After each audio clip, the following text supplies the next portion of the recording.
The story of the Volsungs and Niblungs. Chapter 24. Sigurd sees Brynhild at Leamdale. In those days came home to Hymir, Brynhild, his foster daughter, and she sat in her bower with her maidens, and could more skill in handicraft than other women. She sat, overlaying cloth with gold, and sewing therein the great deeds which Sigurd had wrought, the slaying of the worm, and the taking of the wealth of him, and the death of Regan withal.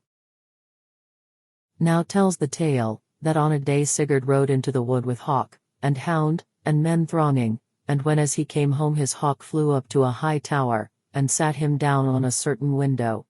Then fared Sigurd after his hawk, and he saw where sat a fair woman, and knew that it was Brynhild, and he deems all things he sees there to be worthy together, both her fairness, and the fair things she wrought, and therewith he goes into the hall, but has no more joyance in the games of the men folk.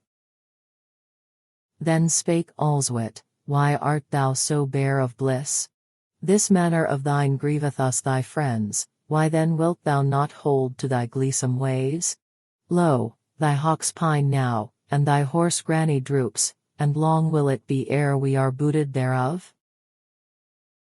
Sigurd answered, Good friend, hearken to what lies on my mind, for my hawk flew up into a certain tower, and when I came thereto and took him, lo there I saw a fair woman, and she sat by a needlework of gold, and did thereon my deeds that are past, and my deeds that are to come. Then said Allswit, Thou hast seen Brynhild, Budli's daughter, the greatest of great women. Yea, verily, said Sigurd, but how came she hither? Allswit answered, Short space there was betwixt the coming hither of the twain of you. Says Sigurd, Yea, but a few days agone I knew her for the best of the world's women. Allswit said, Give not all thine heed to one woman, being such a man as thou art, ill life to sit lamenting for what we may not have. I shall go meet her, says Sigurd, and get from her love like my love, and give her a gold ring in token thereof. Allswit answered, None has ever yet been known whom she would let sit beside her, or to whom she would give drink, for ever will she hold to warfare and to the winning of all kinds of fame. Sigurd said, We know not for sure whether she will give us answer or not, or grant us a seat beside her. So the next day after, Sigurd went to the bower, but Allswit stood outside the bower door, fitting shafts to his arrows. Now Sigurd spake, Abide, fair and hale lady, how farest thou? She answered, Well it fares, my kin and my friends live yet, but who shall say what good hap folk may bear to their life's end? He sat him down by her, and there came in 4 damsels with great golden beakers, and the best of wine therein, and these stood before the twain. Then said Brynhild, This seat is for few, but and if my father come?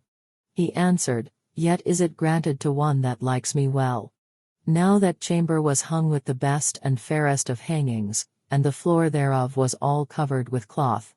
Sigurd spake, Now has it come to pass even as thou didst promise. O be thou welcome here. Said she, and arose therewith, and the 4 damsels with her, and bore the golden beaker to him, and bade him drink. He stretched out his hand to the beaker, and took it, and her hand withal, and drew her down beside him, and cast his arms round about her neck and kissed her, and said, Thou art the fairest that was ever born. But Brynhild said, Ah, wiser is it not to cast faith and troth into a woman's power, for ever shall they break that they have promised.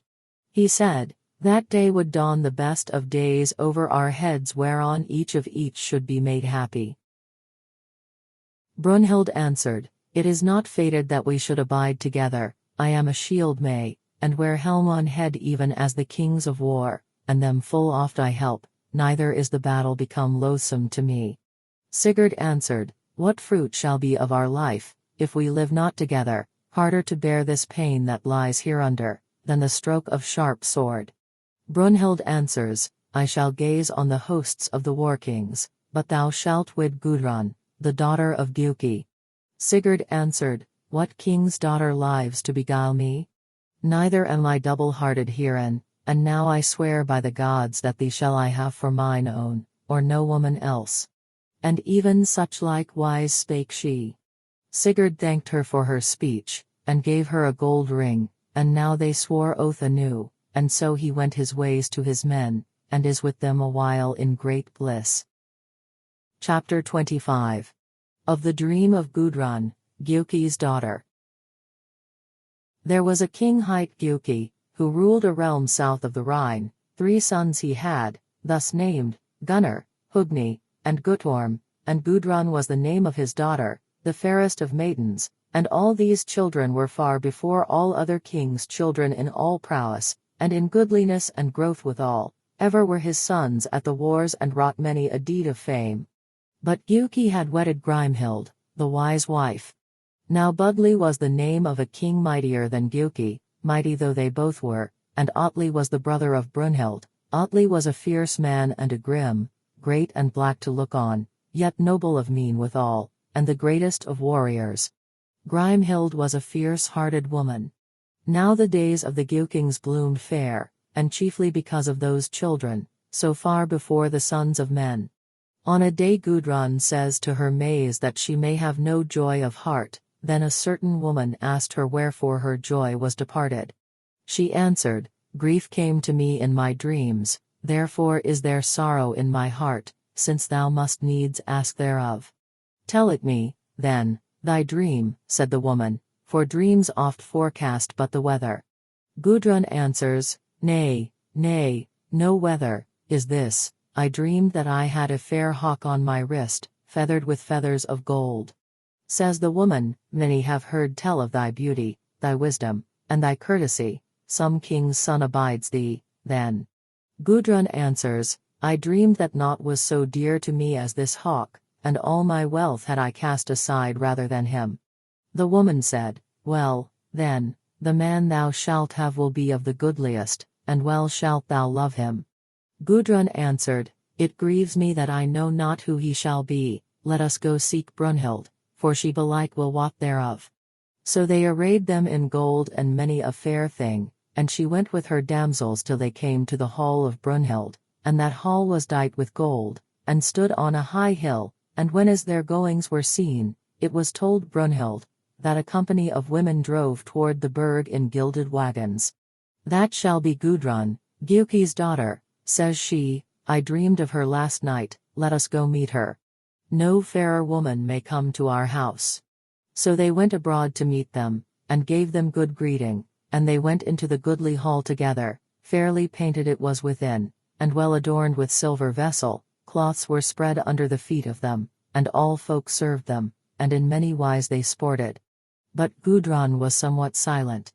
Then said Brynhild, Ill to abash folk of their mirth, prithee do not so, let us talk together for our disport of mighty kings and their great deeds. Good talk, says Gudrun, let us do even so. What kings deemest thou to have been the first of all men? Brynhild says, the sons of Haki, and Hagbard withal, they brought to pass many a deed of fame in their warfare. Gudrun answers, great men certes, and of noble fame. Yet Sigurd took their one sister, and burned the other, house and all, and they may be called slow to revenge the deed. Why didst thou not name my brethren, who are held to be the first of men as at this time? Brynhild says, men of good hope are they surely, though but little proven hitherto, but one I know far before them, Sigurd, the son of Sigmund the king. A youngling was he in the days when he slew the sons of Hunding, and revenged his father, and Eylimi, his mother's father. Said Gudrun, by what token tellest thou that? Brynhild answered, his mother went amid the dead, and found Sigmund the king sore wounded, and would bind up his hurts, but he said he grew over old for war, and bade her lay this comfort to her heart, that she should bear the most famed of sons, and wise was the wise man's word therein, for after the death of King Sigmund, she went to King Alf, and there was Sigurd nourished in great honor, and day by day he wrought some deed of fame, and is the man most renowned of all the wide world. Gudrun says, from love hast thou gained these tidings of him, but for this cause came I here, to tell thee dreams of mine which have brought me great grief. Says Brynhild, let not such matters sadden thee, abide with thy friends who wish thee blithesome, all of them. This I dreamed, said Gudrun, that we went, a many of us in company, from the bower, and we saw an exceeding great hart, that far excelled all other deer ever seen, and the hair of him was golden, and this deer we were all fain to take, but I alone got him, and he seemed to me better than all things else. But sithence thou, Brynhild, didst shoot and slay my deer even at my very knees, and such grief was that to me that scarce might I bear it, and then afterwards thou gavest me a wolf cub, which besprinkled me with the blood of my brethren. Brynhild answers, I will read thy dream, even as things shall come to pass hereafter, for Sigurd shall come to thee, even he whom I have chosen for my well-beloved, and Brynhild shall give him mead mingled with hurtful things, which shall cast us all into mighty strife. Him shalt thou have, and him shalt thou quickly miss, and Atli the king shalt thou wed, and thy brethren shalt thou lose, and slay Atli withal in the end. Gudrun answers, grief and woe to know that such things shall be. And therewith she and hers get them gone home to King Giuki. Chapter 26. Sigurd comes to the Giukings and is wedded to Gudrun. Now Sigurd goes his ways with all that great treasure, and in friendly wise he departs from them, and on granny he rides with all his war gear and the burden withal, and thus he rides until he comes to the hall of King Giuki. There he rides into the burg, and that sees one of the king's men, and he spake withal. Sure it may be deemed that here is come one of the gods, for his array is all done with gold, and his horse is far mightier than other horses, and the manner of his weapons is most exceeding goodly, and most of all the man himself far excels all other men ever seen. So the king goes out with his court and greets the man, and asks, Who art thou who thus ridest into my burg, as none has durst hitherto without the leave of my sons? He answered, I am called Sigurd, son of King Sigmund. Then said King Giuki, Be thou welcome here then, and take at our hands whatso thou willest. So he went into the king's hall, and all men seemed little beside him, and all men served him, and there he abode in great joyance. Now oft they all ride abroad together, Sigurd and Gunnar and Hogni, and ever is Sigurd far the foremost of them, mighty men of their hands though they were. But Brynhild finds how heartily Sigurd loved Brynhild, and how oft he talks of her, and she falls to thinking how well it were, if he might abide there and wed the daughter of King Giuki, for she saw that none might come anigh to his goodliness, and what faith and good help there was in him, and how that he had more wealth withal than folk might tell of any man, and the king did to him even as unto his own sons, and they for their parts held him of more worth than themselves. So on a night as they sat at the drink, the queen arose, and went before Sigurd, and said, Great joy we have in thine abiding here, and all good things will we put before thee to take of us. Lo now, take this horn and drink thereof.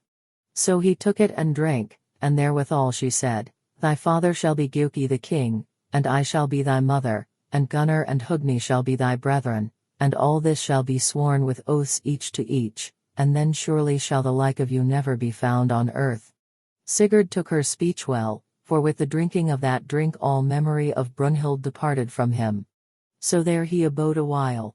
And on a day went Brynhild to Giuki the king, and cast her arms about his neck, and spake, Behold, there has now come to us the greatest of great hearts that the world holds, and needs must he be trusty and of great avail. Give him thy daughter then, with plenteous wealth, and as much of rule as he will, perchance thereby he will be well content to abide here ever. The king answered, Seldom does it befall that kings offer their daughters to any, yet in higher wise will it be done to offer her to this man, than to take lowly prayers for her from others.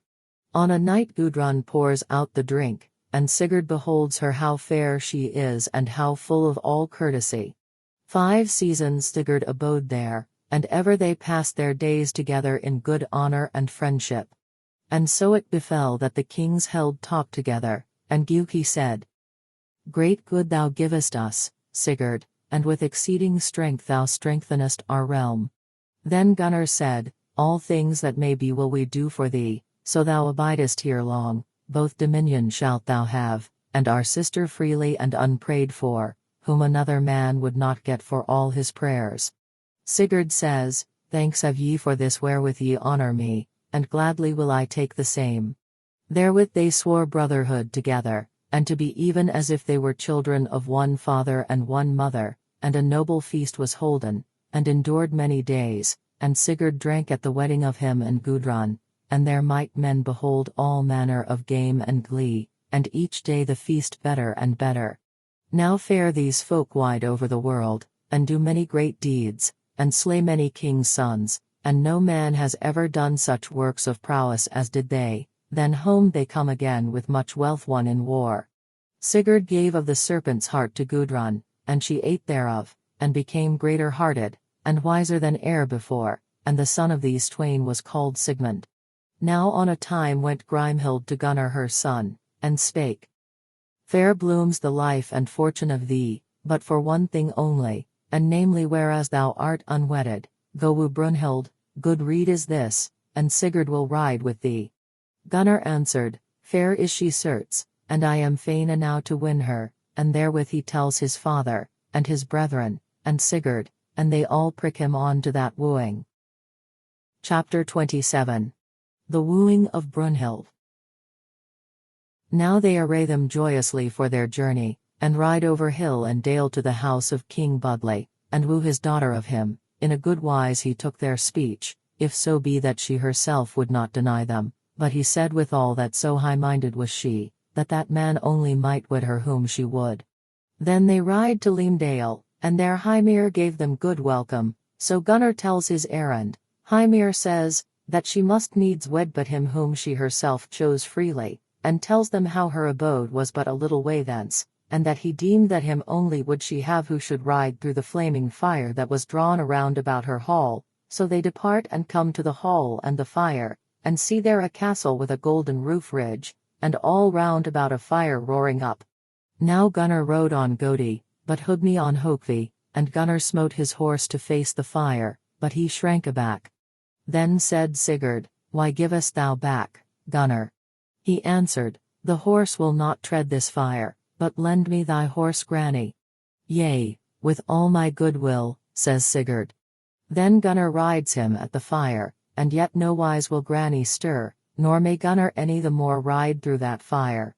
So now they change semblance, Gunnar and Sigurd, even as Grimhild had taught them. Then Sigurd in the likeness of Gunnar mounts and rides, Gram in his hand, and golden spurs on his heels. Then leapt Granny into the fire when he felt the spurs, and the mighty roar arose as the fire burned ever madder, and the earth trembled, and the flames went up even unto the heavens, nor had any dared to ride as he rode, even as it were through the deep murk.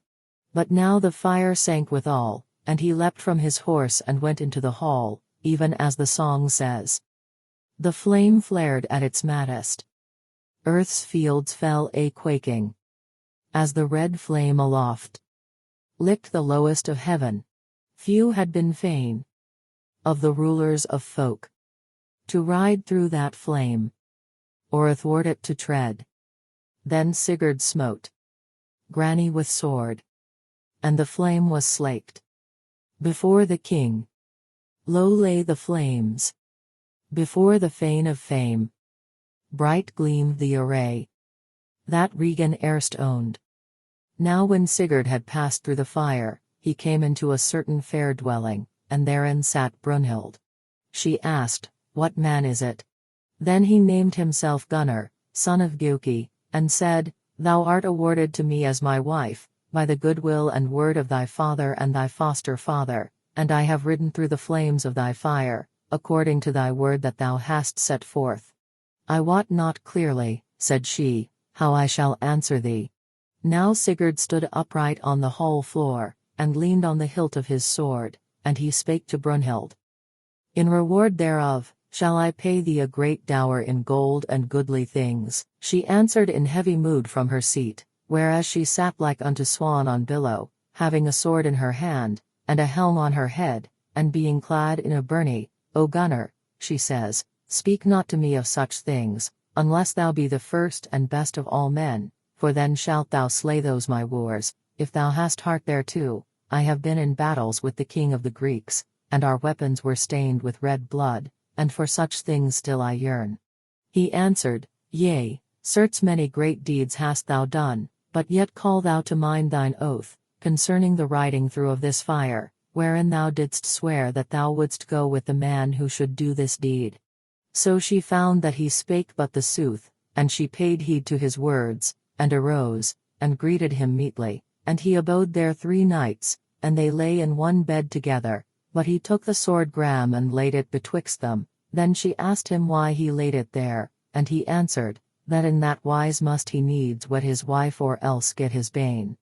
Then she took from off her the ring on Vari's loom, which he had given her aforetime, and gave it to him, but he gave her another ring out of Fafnir's hoard. Thereafter he rode away through the same fire unto his fellows, and he and Gunnar changed semblances again, and rode unto Leamdale, and told how it had gone with them. That same day went Brynhild home to her foster father, and tells him as one whom she trusted, how that there had come a king to her, and he rode through my flaming fire, and said he was come to woo me, and named himself Gunnar, but I said that such a deed might Sigurd alone have done, with whom I plighted troth on the mountain, and he is my first troth plight, and my well-beloved. Hymir said that things must needs abide even as now they had now come to pass. Brynhild said, Auslug, the daughter of me and Sigurd shall be nourished here with thee. Now the kings fare home, but Brynhild goes to her father. Grimhild welcomes the kings meetly, and thanks Sigurd for his fellowship, and withal is a great feast made, and many were the guests thereat, and thither came Budli the king with his daughter Brynhild, and his son Atli, and for many days did the feast endure, and at that feast was Gunnar wedded to Brynhild, but when it was brought to an end, once more has Sigurd memory of all the oaths that he sware unto Brynhild, yet withal he let all things abide in rest and peace. Brynhild and Gunnar sat together in great game and glee, and drank goodly wine,